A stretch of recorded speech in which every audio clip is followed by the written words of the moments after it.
Hello everyone, मैं आप सभी का स्वागत करती हूँ अपने यूट्यूब चैनल में। आज की रेसिपी में हम घर पर बनाएंगे शुद्ध देसी घी।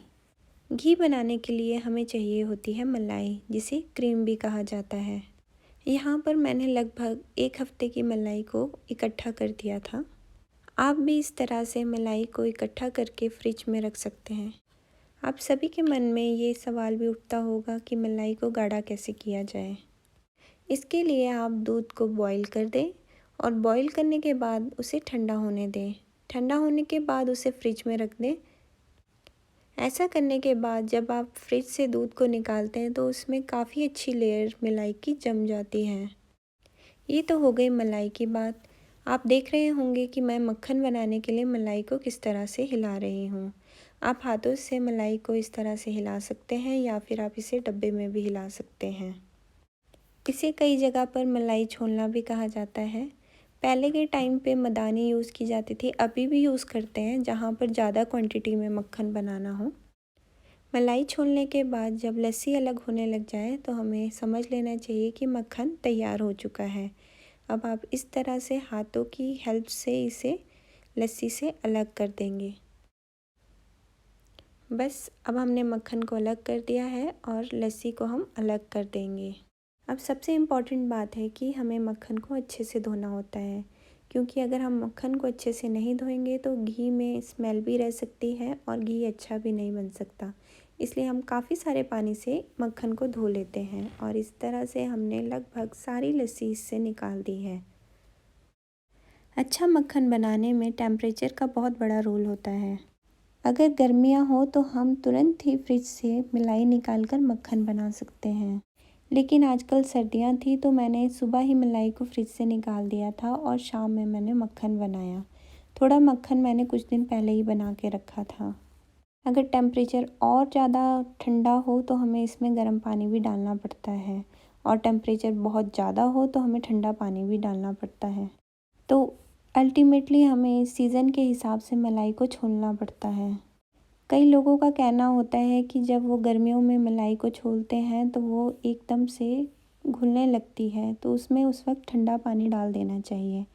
और अगर सर्दियों में मक्खन ना बन रहा हो तो थोड़ा गर्म पानी लेकर बर्तन को उसके अंदर रखना चाहिए। अब आप देख रहे होंगे कि घी बनने की प्रोसेस शुरू हो चुकी है। शुरू में आपको लगातार कड़छी को चलाना होगा, क्योंकि जो मक्खन है वो नीचे लग जाता है। अब मैं आपको एक सीक्रेट टिप बताने चाह रही हूँ कि अगर आपको घी में अच्छी खुशबू लानी हो तो उसमें थोड़ी सी मेथी डाल देनी चाहिए। और अगर आप इसके बाद का प्रोडक्ट, जिसे मेड़ू भी कहा जाता है, वो खाना पसंद करते हैं तो इसे अवॉइड कर देना। अब आप देख रहे होंगे कि घी काफ़ी कड़ने लगा है। इसमें हल्के हल्के दाने दिख रहे हैं, झाग कम हो गई है। बहुत सारे लोगों के मन में ये सवाल होता है कि कब पता चले कि घी बन चुका है। इस सवाल का जवाब ये है कि जब ये आपको जो वाइट वाइट से दाने दिख रहे हैं ये ब्राउन ब्राउन में कन्वर्ट होने लग जाए तो इस वक्त घी तैयार हो जाता है। तो हमें इस स्टेज में इसे लगातार चलाना है और हिलाते रहना और चेक करते रहना है कि ये ब्राउन तो नहीं हो रहा, क्योंकि जैसे ही ये ब्राउन कन्वर्ट होने लगता है ये एकदम से तैयार हो जाता है। इस स्टेज पे आप देखिए कि कुछ ब्राउन ब्राउन नज़र आ रहा है और इस वक्त घी तैयार हो चुका है। अब हम इसे स्टोर कर देंगे। इसे स्टोर करने के लिए आप कोई ग्लास का जार ले सकते हैं या फिर कोई स्टील का बर्तन ले सकते हैं। इस वक्त आप प्लास्टिक का कंटेनर या प्लास्टिक की छन्नी को अवॉइड कीजिएगा। तो आप देख सकते हैं घर पर घी बनाना कितना आसान है। आपका घी हमेशा ही अच्छा बनेगा, बस कुछ चीज़ों का ध्यान रखिएगा। पहली चीज़ कि आप टेम्परेचर का हमेशा ध्यान रखिएगा, जैसा कि मैंने बताया है। दूसरी चीज़ कि मलाई आपको ज़्यादा दिनों तक इकट्ठी नहीं करनी है, क्योंकि वो ख़राब भी हो जाती है। और तीसरी चीज़ कि जब आप घी बनाते हो तो उसे ज़्यादा भी नहीं काढ़ना है और कच्चा भी नहीं रखना है। घी बनाने के बाद एक और प्रोडक्ट भी निकलता है जिसे मेड़ू कहा जाता है। अगर आप ये खाना चाहते हो तो मेथी के दाने मत डालिएगा।